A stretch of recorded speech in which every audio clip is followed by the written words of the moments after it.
Imagine living your life after 50 and feeling energized and excited about your future. Welcome to the Women in the Middle podcast, the podcast for women who are ready to figure out what they want and create the life they deserve. Here's your host and master certified life coach, Susie Rosenstein. Hey there, today's episode is all about style for petite women in midlife. Let's go. Welcome back to the podcast Women in the Middle. I'm your host, Susie Rosenstein, your master certified coach and midlife mentor, and I am so glad to be here with you again for this week's episode, which is about creating style and finding clothes when you are under 5'4". So my friend, are you rocking it as a short girl? I myself am 4'10", or at least I was back in the day. Who knows now with, shrinkage and all? I don't really know. Anyway, today is a great little episode, pun intended, with all kinds of style tips, but we're focusing specifically on style for the petite midlife gal. So being shorter than average, it can have its challenges. The reality is that you're a petite midlife gal in a world that says you need to be tall and skinny to look great.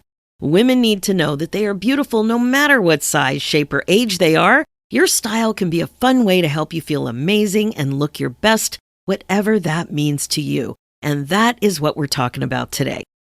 But just quick, I have a question for you. Did you know that I offer some cool free stuff? Well, I do, and you should really check it out. The first thing is my free monthly webinars and workshops. Yes, just about every month I offer these. The topics are things that you're likely interested in if you want to stop wasting valuable time and get on with the good stuff. Just that little issue of regret-proofing your life. As a woman over 50 or 60, you know all too well that life is too short to dilly-dally. It's time to live the life of your dreams and have way more fun doing it. To find out what webinars and workshops are happening, just head over to www.susierosenstein.com and you'll see it right at the top of the homepage. I can't wait to see you in my Zoom square. There's another page on my website you're going to want to check out. It's my free resources. There are links that go directly to some free resources, e-guides, a Facebook group, the Women in the Middle blog, a mini video training to help get unstuck, and a link to media and podcast interviews that I've done over the years, including a recent awesome piece in the digital magazine, The Ethel, from AARP by Jane Boken. It's called 5 Inspiring Podcasts Helping Me Navigate Life After 60. The Women in the Middle podcast is one of the podcasts featured. Such a fun surprise. Again, just head over to www.susierosenstein.com and click on the free resources tab and have some fun. Okay, now let me tell you about my amazing guest. Today's show is about style for petite women in midlife. Being a petite midlife gal in a world that says, you know what, it's really better to be taller. And while you're at it, you should probably also be thinner. But that's really the world we're in, where there's this idea that it's better to be taller. Women need to know that they really are beautiful no matter what. Your style can be a fun way to dial this in. Yes, at your age and your height. My guest today is going to help us do that. Her name is Sandy Okamoto. Sandy helps petite women discover their assets and focus on those features, as well as how to camouflage their challenge areas while having fun creating a style and wardrobe that feels great. Sandy is a style and wardrobe consultant and owner and founder of Style Options. She has over 25 years of experience helping women and men create their signature style.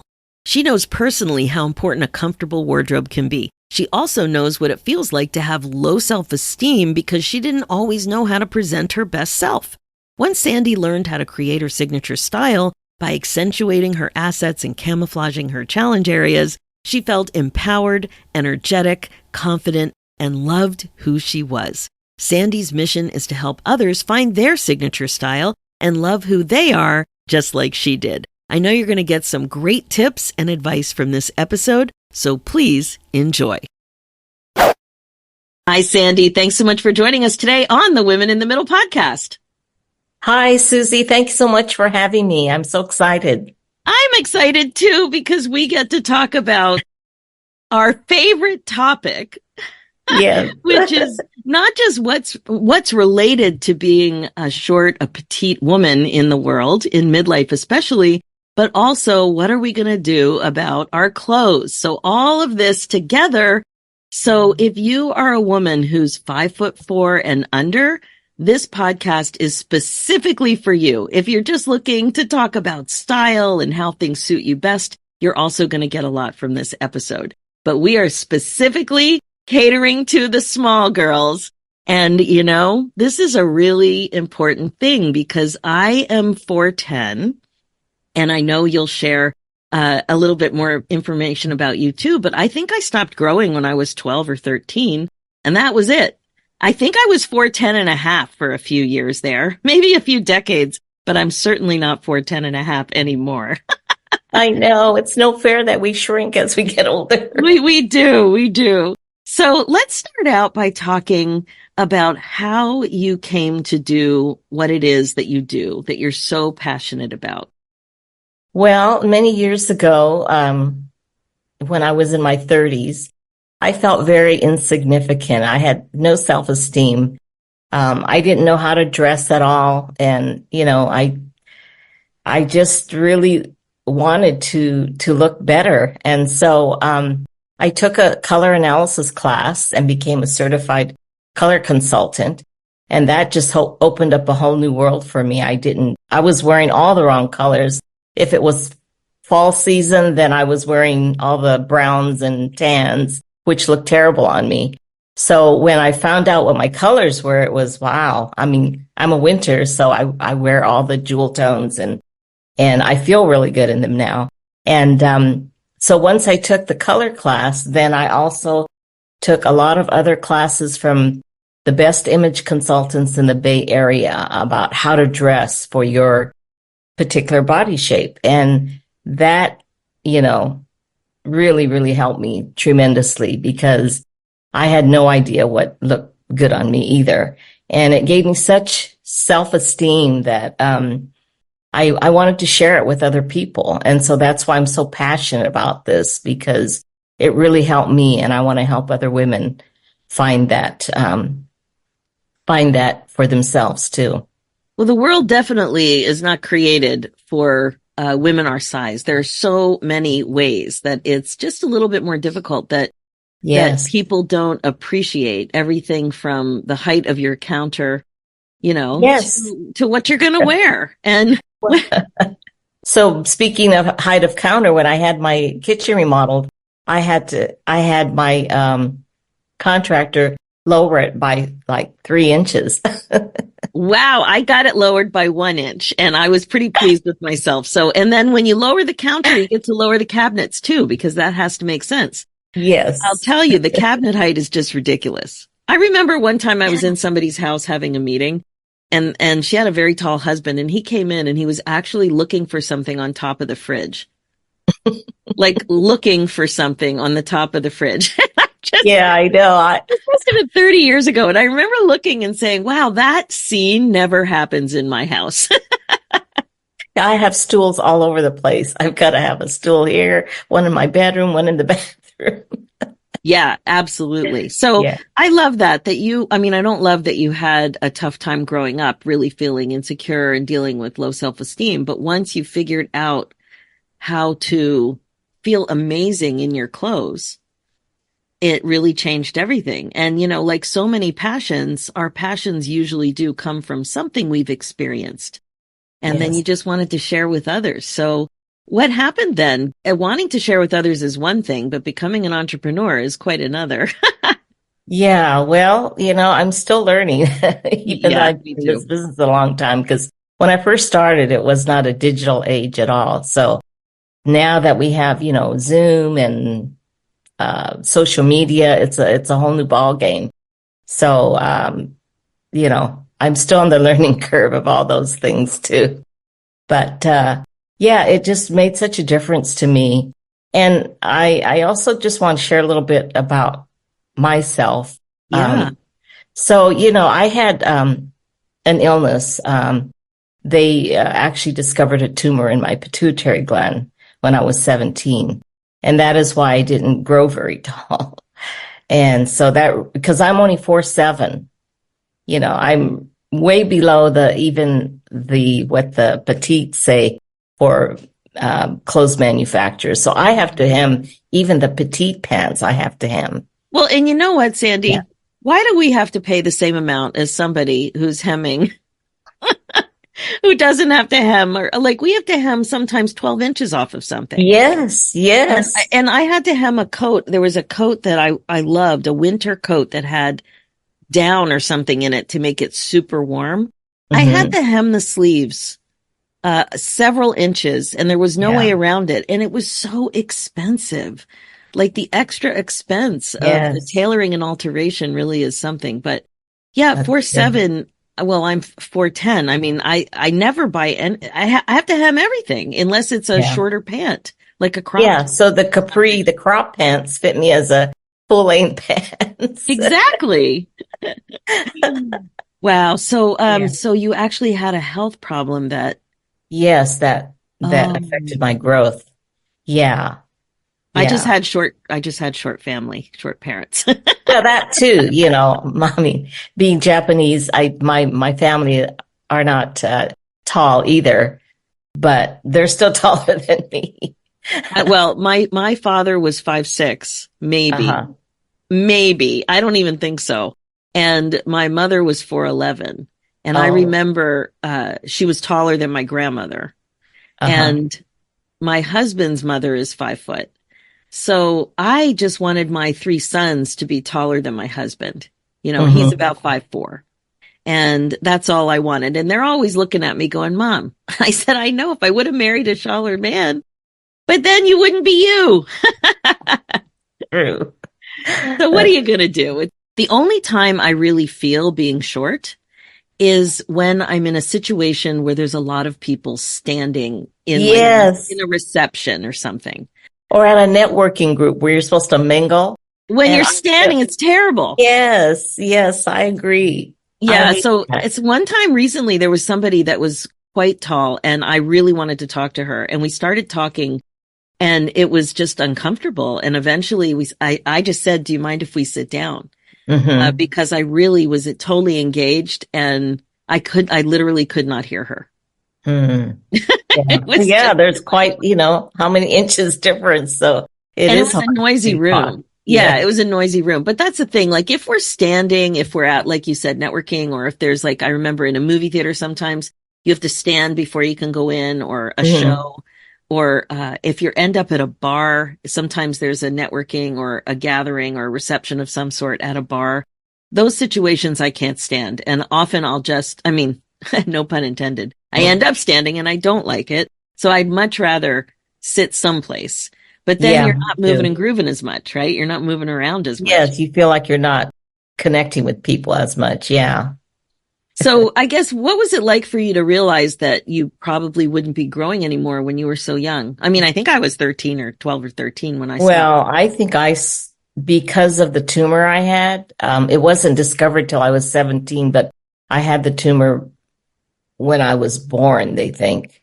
And it was growing and shrinking, but never to the point where it affected my sight or I didn't have headaches. Yeah, it was like what do you call it? A case for, I was at Stanford Hospital. They had residents and interns by the dozens coming to see me because they couldn't figure out what was wrong with me.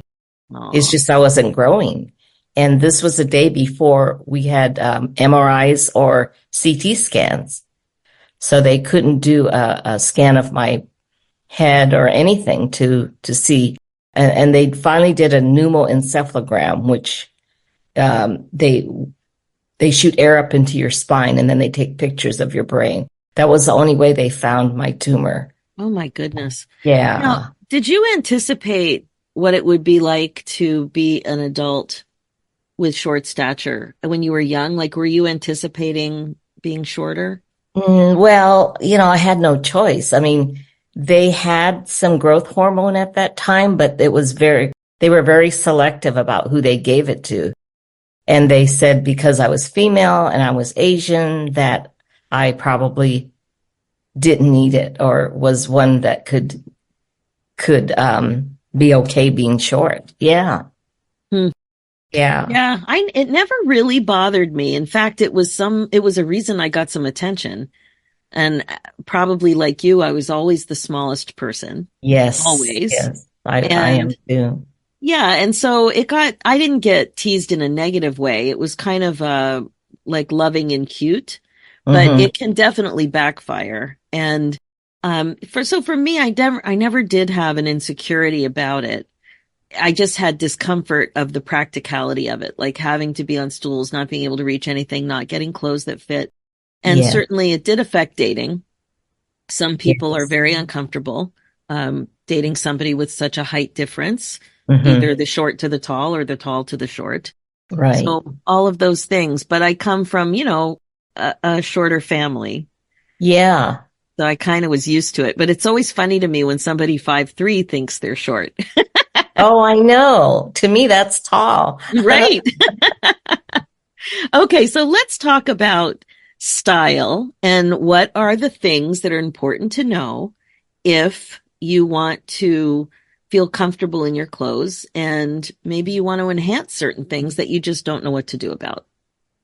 Well, for the petite woman, definitely, you know, longitude is very important because since we do want to appear taller, then anything that's going to create length in you. So any kind of lines, patterns, it should be all be going up and down instead of horizontally. And paying attention to your figure, your assets, and what I call your challenge areas. You know, Yes. we all have both of them, but we always seem to focus on the negative, on the challenge Oh, areas. yes. The challenges loom large. Yeah. But if once you learn how to dress for your assets and camouflage your challenge areas, it makes a huge difference. Can you You give know, us an example? So for me, my strength, my asset would be my legs, hmm very slim and muscular legs, and I carry more weight in the middle. So I yes, think I would that's be me like too. a classic apple. And who doesn't love an apple? Yeah. Well, so for if your asset, if one of your assets are your legs, then you need to wear shorter skirts. You know, something that's going to expose your legs more. And also, just I know we wear more pants now, but or a capri pants that would expose your legs more. So something that's going to expose it more instead of wearing longer skirts.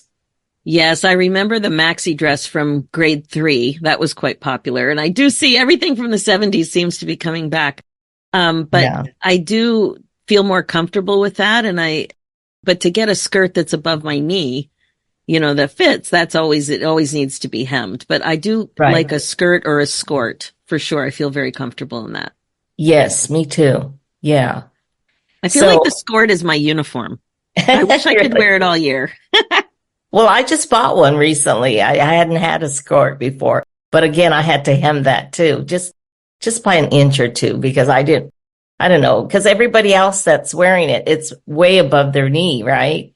And mine was just right at my knee, so I didn't want it to look too long. Well, I have them in all different lengths and colors. Oh, Honestly, I love them. I find them so comfortable in the summer and they do seem to suit my figure. okay. Yeah. I'm anxious to start wearing mine too. So paying attention to your figure assets and your challenge areas is very important. Also, cutting yourself in half with color is what I call a no-no because you don't want to, because cutting yourself in half with color is actually shortening you. So And you mean like even when you wear a black pant, you might be drawn to wearing a bright shirt or sweater. You're saying that doesn't help. no, it doesn't mean that you have to dress in monochromatic all the time. What I'm saying is don't change colors drastically.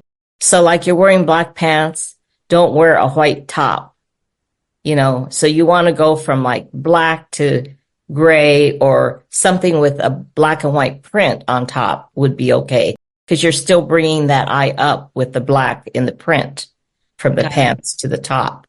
So you always want to create what I call optical illusions, you know? Yeah. Now, So one thing I see is when also with pants, about the height of the pants. Can you talk about that a little bit? Because when you look at fashion magazines and things, you always see really tall women wearing long pants, like right down to the ground with a high heel.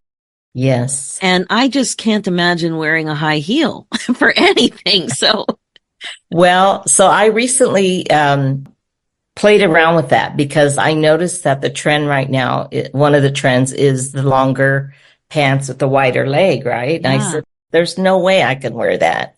It would make me look very dumpy, but I tried it recently. And so this is my tip to petite women too, is to try things, you know, doesn't hurt to try it. Like go in the store, try it on, see how it looks on you, but also, you know, you could take it home and alter it a little bit. So I did buy some wider leg pants because I normally wear all skinny pants because it makes it creates this V because the shoulders look wider and your bottom looks narrower. But anyway, I did try a wider leg pant and it looks okay. I mean, it looks pretty good. I was really shocked. But you got to remember when the bottom is wider, then the top has to be narrower. So you got to wear something that's going to be a little bit more fitted on top and shorter. So you don't want long and long. You want short on the top and long on the bottom. And also the width of the leg has to be, you can't have it real wide. You can have it like medium to narrow. I mean, not real narrow, but you know what I'm saying. Because of our height. Because the taller ladies can wear the real wide leg, but we have to kind of alter it a little bit for ourselves. And to your point too, the high heel, you've got to wear a heel with it. Mm-hmm. But you know, I've found Clark's has those wedges. Yes. They're like 2 to 3 inches, but they're very comfortable. I agree. Very wearable. I agree. I've also discovered. Yes. Yeah. I'm glad you said that because heels I just can't do anymore. But no, those I can't wedges, either. it's like a combination wedge platform. Yes. And that gives you the height. Yeah, and it looks really good with a wide leg pant. Yeah, that's a great tip. And what about sleeve lengths? Is there anything with that that's relevant? No, I think it just depends on your arms. I mean, some women like to expose their arms and others, you know, as we get older, we get that little flab on the bottom of our arms. So, you know, that's totally up to you. I think sleeveless or short sleeve, long sleeve, of course, in the wintertime. But in terms of height and style, it's not that relevant. No, I don't think so. No. Okay. And what about neckline? Because I have a fuller face and I know that a V-neck is much better for me. Yes. So does that have anything to do with style as well?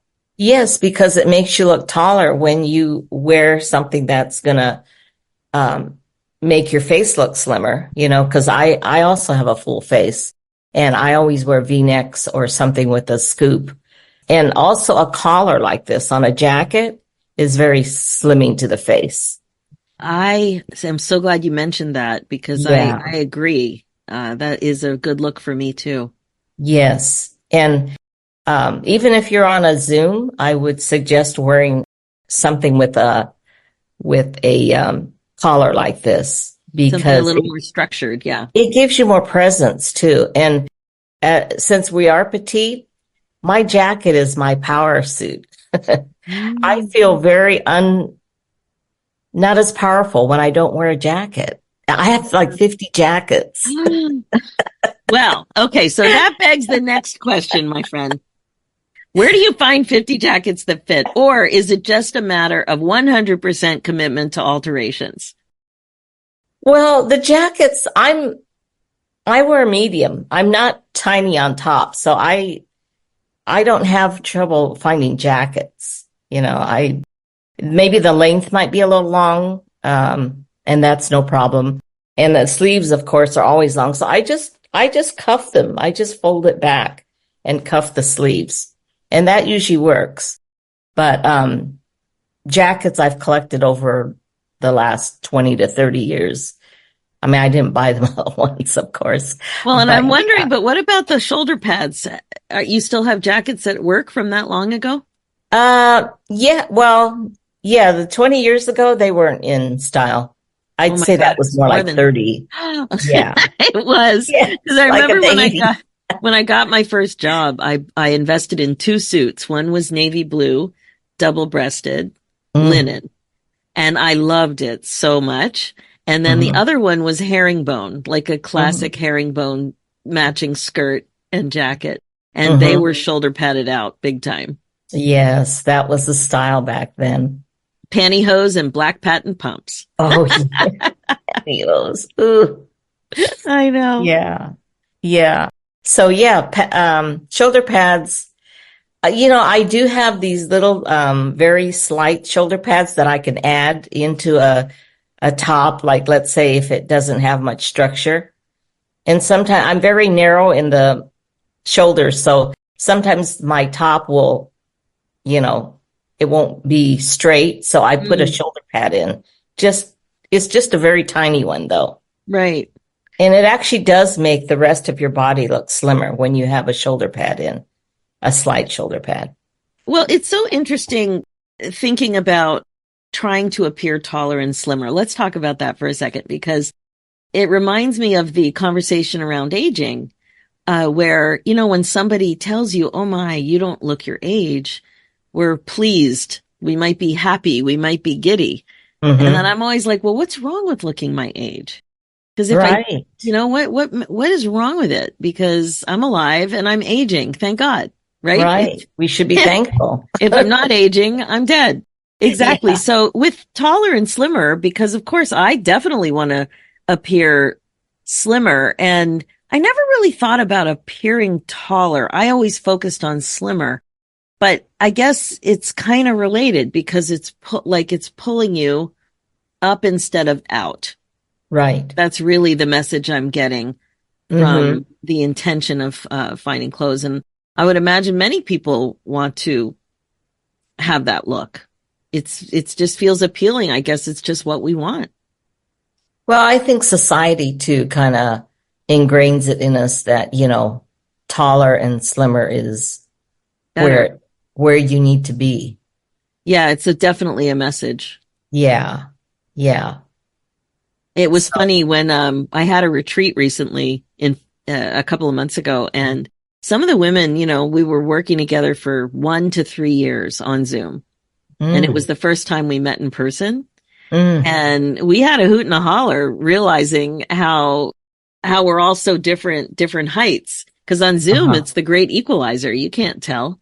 Right, right. Until you told me that you were petite. I didn't know that because we've been just talking on Zoom and Hmm. I would have never known that. Yeah. Right. It's so funny what we think it means and all the subconscious messaging that we have about what it means to be small or tall and average or not average, because a lot of the conversation around what defines petite has to do with I think the average height and whatever the clothing industry determines.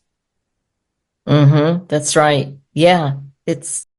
I think everything seems to be that way. I mean, media tries to tell you that you need to look this certain way in order to look pretty.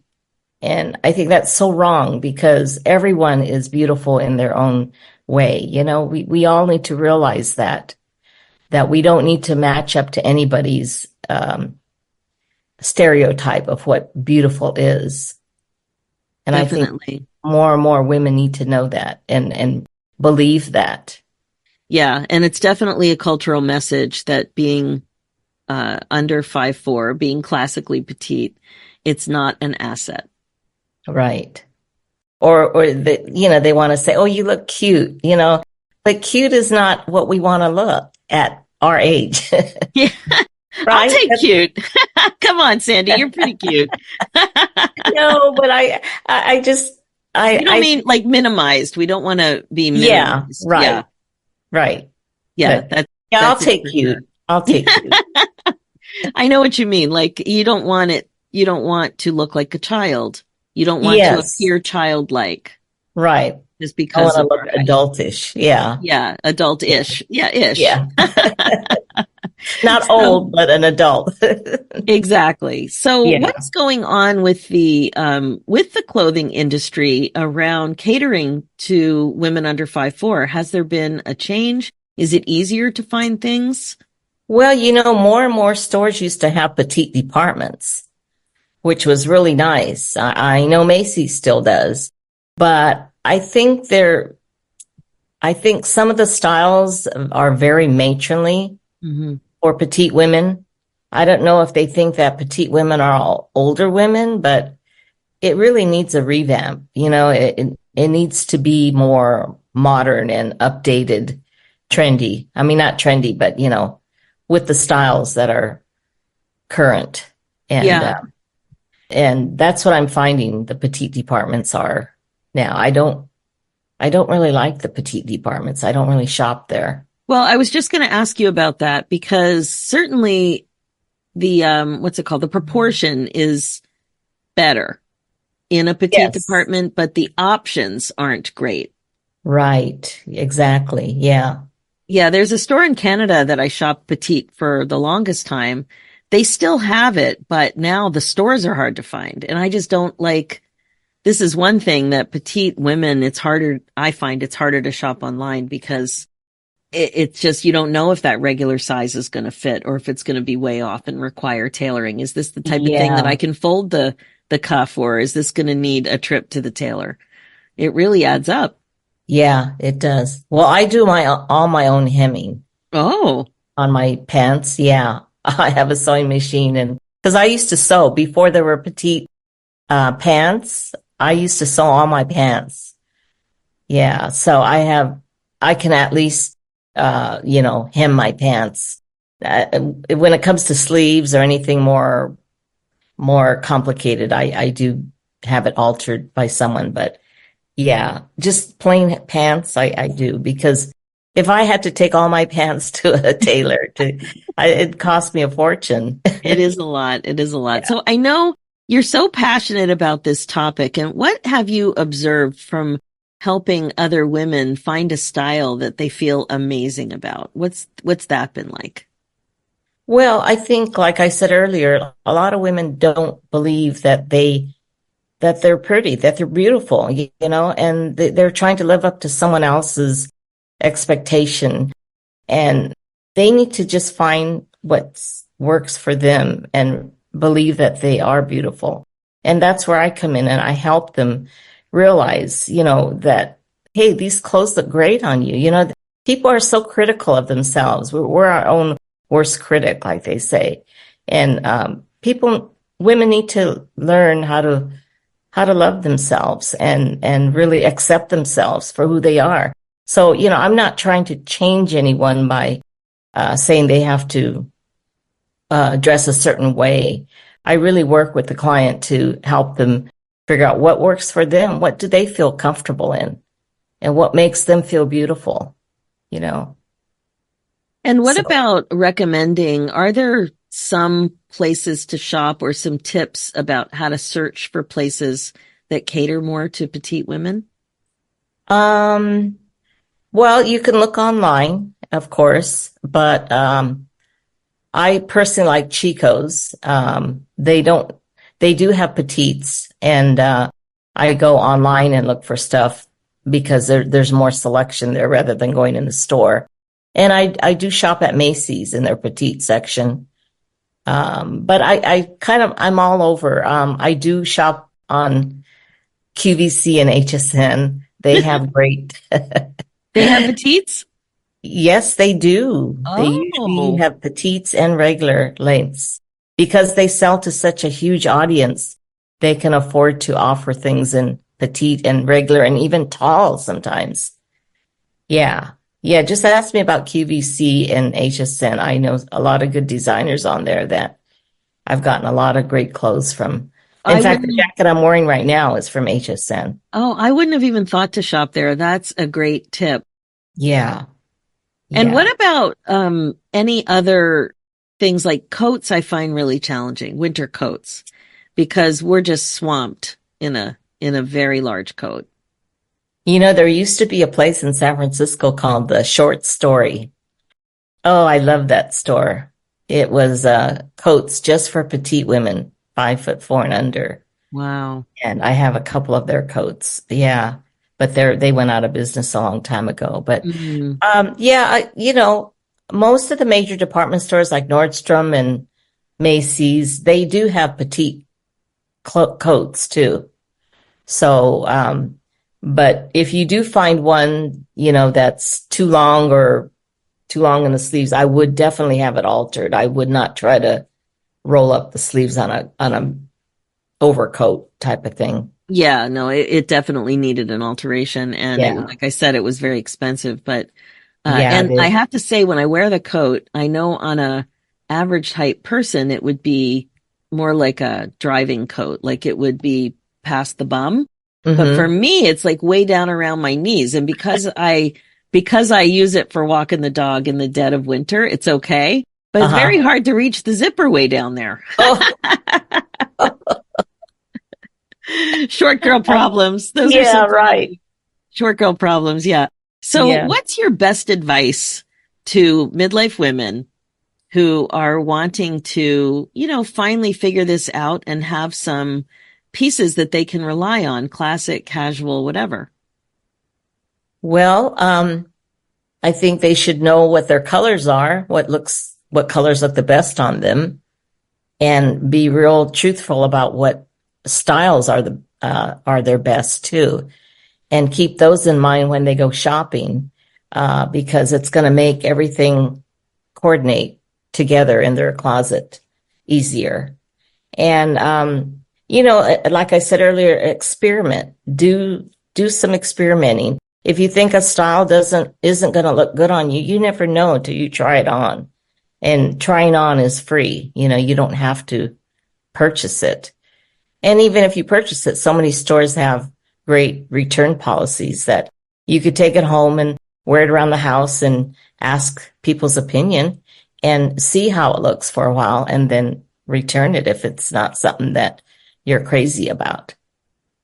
Yeah. And I also just really like the idea of if this has been bugging you, if you feel that, you just haven't been able to figure out what looks best or what your colors are, or if it's worth it to invest in something that is specifically, it might be a little bit more money, but it's specifically for somebody your size. I think it's such an act of self-care to pay attention to that it might be the perfect time for you to make an investment in yourself like this, if it's important to you. If it's important to you to know that you feel really comfortable in this and you look really good and that this makes a lot of sense from somebody with your figure and your stature, it may make a lot of sense to take care of yourself this way and stop having it on your list of someday. I'll figure that out someday. Exactly. But attack it like a project that you attack everything else. When you've got serious projects, if it's something you really want to do, you get it done. Yes. And this could be like that too. Make yourself a priority. Don't put yourself last on the list. That's what I mean by self-love. You are important and you need to feel good about yourself. And if that item is going to make you feel good and make you feel confident, then it's priceless, Oh my gosh, Sandy, I'm thinking right now that you said, if it's going to make you feel good. I remember I had a jacket that I thought I was the cat's meow in this jacket. It was navy blue and it had white piping. And it was a jacket, like a casual, but a structured jacket. It may have been, I think it was double breasted as well, but I felt like $1,000,000. I would wear like a white top and white pants with it. And it was a classic spring summer jacket. And I love wearing navy blue. And I remember I must have been feeling the confidence as I was walking in the subway. And the subway ticket taker said to me, this was before electronic, beep. Before that, the subway guy said, "You're looking good today." And I said, "Thank you." Like, it wasn't gross. It was just like, I must have been exuding confidence And I Yes. don't have a lot of memories about clothing. I have a few, but that one stands out. I remember exactly where I was, and I was walking, with my head held high, feeling Hmm. really, really great in what I was wearing. I don't know if that was petite or not, but it really did create a memory. I felt amazing, very strong wearing that jacket. That's a great example of, when you feel good, you exude it, and other people react to you positively when you feel good because you were feeling very confident and very comfortable in what you were wearing. Yeah. And that's when you get the most compliments and people react to you, you Yeah, know? that was Yeah. fun. What's your favorite outfit? Oh, I've got so many. Well, this jacket that I'm wearing is one of mine. So And it's pink with black leopard print, and it's yes, stunning. yes. And I like it because of the color. It's bright. Because I noticed that, here I am a color consultant and I look at my closet sometimes, it's like black and gray and white, So Yeah. I really need to make a conscious effort sometimes to add bright colors because I do love bright colors too, I'm the but same. If left to my own devices, my practical size says it always says, well, just buy something black because it goes with everything. everything, And then yeah. I look and it's all I have. And whenever I go to California, I feel particularly self-conscious about it Hmm. because I don't find a lot of people wearing black in hot places. Mm. Not the same as what I've noticed, but in the Toronto area, I just had tons of black. So I am trying to add more color, and color looks great with black if you're not cutting Yes, yourself in half, says yes. Sandy. Well, no, but if you're wearing a bright color and you put it with black, that's okay because they're both the same intensity. But Ah, let's say you wore a pastel with black, then you're changing it's a big contrast. Do you know what I'm saying? that makes a lot of sense. I didn't think about it that way. Yeah. So if you have a bright top on and then black pants, that's fine. But then it's when you do a light colored top, and black pants, that's cutting you in half. Tell me about another one of your outfits that you felt like $1,000,000 in. What was Well, I do have another I had a jacket. It's feeling. like a raincoat. Hmm. It's from Joan Rivers on QVC, and it's purple, which is my favorite color, Oh. and it's got black animal print on it. Oh, so you really like the animal prints. Yeah, yeah. Animal print has become a staple, It's been around for so many years now. I don't think it's ever going away. Well, You and know, from what I read, tell me if this is true, that if a print is smaller, it's better for smaller people. If the print is really large, it's not as great. Is that true? it depends on your personality, I think, a lot of it. But a rule of thumb I like to go by is the print shouldn't be bigger than the palm of your hand Ah, okay. for a petite woman. Mm, And then also, if you just wear it in a top, so let's say it's a big print, but you're just wearing it in a top, not like a dress or a jumpsuit or something, then you can get away with it more I if it's see. bigger print. Yeah. And I love that you mentioned Joan Rivers. I miss her. I was I do such a too. fan. Yeah. Yeah. She, Oh, she had a great line of clothing on QVC. wow. I have a lot of her watches too. She sold watches Oh and my goodness. I'm gonna have to check that out. yeah. And I've got several of her jackets too. Well, it's good when you find a designer and then you can trust the sizing. It's much better. Yes, yes, once you find a designer. And there's also a lady on HSN by the name of Diane Gilman. She used to design jeans for rock stars back in the 60s. And she has great jeans on there. In fact, this jacket I'm wearing is one of her jackets. Yeah. Oh, wow. And I've Great had this for tips. like 10 years, this jacket. This is so old, but It's an oldie but goodie. That's awesome. yeah. Well, Sandy, how can people get a hold of you if they want to know more? They can get me on my website. It's styleoptions.now.site. And I'm also on LinkedIn and Facebook and at Sandy Okamoto. And, I offer a free half-hour consultation if you want to talk to me about style. And, I'm happy to talk to you. That's awesome. Thank you so much. And of course, I'll have all of Sandy's links on the show notes on my website. Sandy, thanks so much for sharing all of this great style advice, especially for petite women.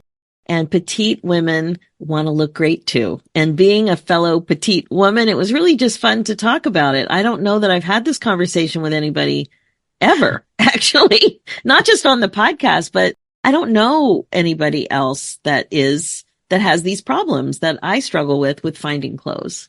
Yes. Thank you, Susie. I enjoyed it very much. Okay, that's it for this episode. So much fun, right? As a petite woman myself, I know I'll be using some of these tips right away. I love how Sandy clarified the point about wearing monochromatic clothes to look taller. I've been doing that for years, and I remember hearing about it decades ago. I feel free now to switch things up a little bit, but not too much, because I will for sure be careful not to cut myself in half, visually that is. Improving your wardrobe and style can be thought of as an act of self-care. You can totally become a woman who's focusing more and more on taking exceptional care of herself and also on being more comfortable in her own skin, even with alterations. But seriously, it's all about being more intentional about your life in general and making sure that you're living your life according to your priorities and focusing on what you want. What you want counts. I definitely need to do a bit of an upgrade in the style department myself. Working from home makes it a little too easy to live in yoga pants, if you know what I mean. Anyway, the bottom line is that if you don't make an effort to be intentional about whatever it is, including your style, you may just have regrets. This is exactly how I can help you. It starts with your thinking. Do you think you deserve an upgrade? Do you think you deserve the kind of support you want to live the life that you want? Do you think you deserve to make these changes, whatever they are? And this is what we're up to in my Women in the Middle Academy. So if you're ready to become a woman who's more intentional like this, and you'd like to see if working together is a good fit for you, head on over to www.talktosusie.com and book your free momentum call. This is the way to learn more about how the Academy can help you go from wasting valuable time and feeling stuck to having more fun and feeling fulfilled using creative tools, mindset coaching, joyful planning, accountability, mindful doodling, all kinds of stuff in an amazing community of like-minded women. If you're ready to make changes that are important to you, the Academy just might be perfect, a perfect fit. Now, as you know, my focus as your midlife coach is to help you waste less time spinning like this and feeling stuck. This is what regret-proofing your life is all about. Remember, being the queen of your brain domain is the best way to be, and midlife transformation coaching is the fastest way to rediscover joy and purpose after 50. So if you'd like to see if working together is a good fit for you, either in the Academy or privately, just click on over and grab your appointment in my calendar. Head over to www.talktosusie.com and you can book it there. For show notes and links, go to www.susierosenstein.com and click on the podcast tab and look for episode 412.